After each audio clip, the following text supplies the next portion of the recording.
கர்த்தருக்குள் அன்பான தேவ பிள்ளைகளே, ஆண்டவரும் இரட்சகருமாகிய இயேசுவின் நாமத்தில் உங்களுக்கு என் அன்பின் வாழ்த்துக்கள். இந்த நாளிலேயும் ஆதியாகமம் 2வது அதிகாரம் அதனுடைய 18வது வசனத்தை வாசிக்கிறேன். பின்பு தேவனாகிய கர்த்தர், மனுஷன் தனியாயிருப்பது நல்லதல்ல, ஏற்ற துணையை அவனுக்கு உண்டாக்குவேன் என்றார் என்று எழுதியிருக்கிறத பார்க்க முடியும். இன்னைக்கு மெசேஜோடைய தலைப்பு என்ன தெரியுமா?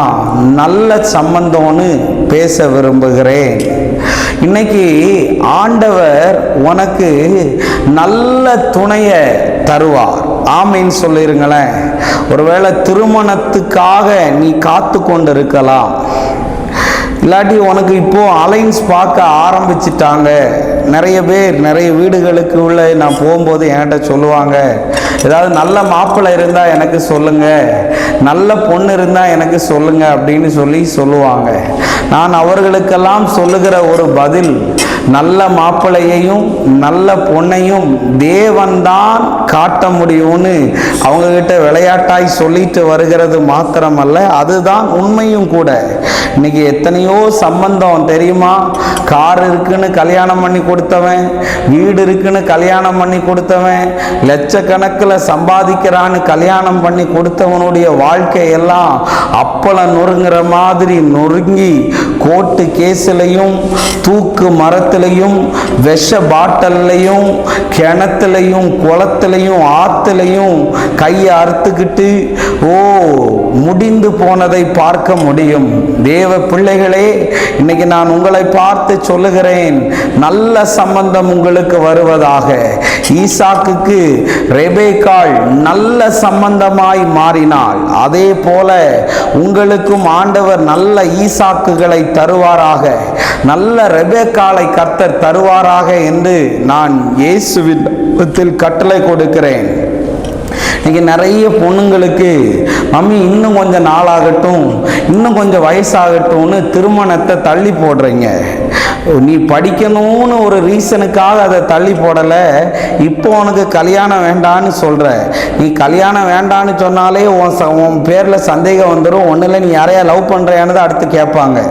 படிக்கிறது தான் உன் ஆம்பிஷன்னா அதுக்கு நானும் தடை இல்லை, நீ படி.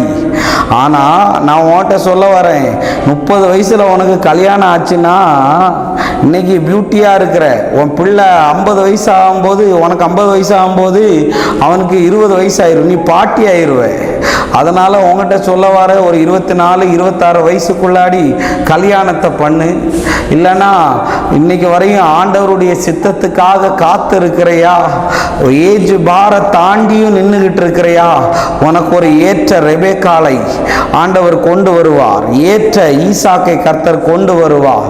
வயது ஒரு தடை அல்லங்க, சொத்து ஒரு தடை அல்லங்க, பணம் படிப்பெல்லாம் ஒரு தடை இல்லை. இன்னைக்கு நிறைய பிள்ளைங்க மேட்சிங் எதில் பார்க்குறாங்க தெரியுமா?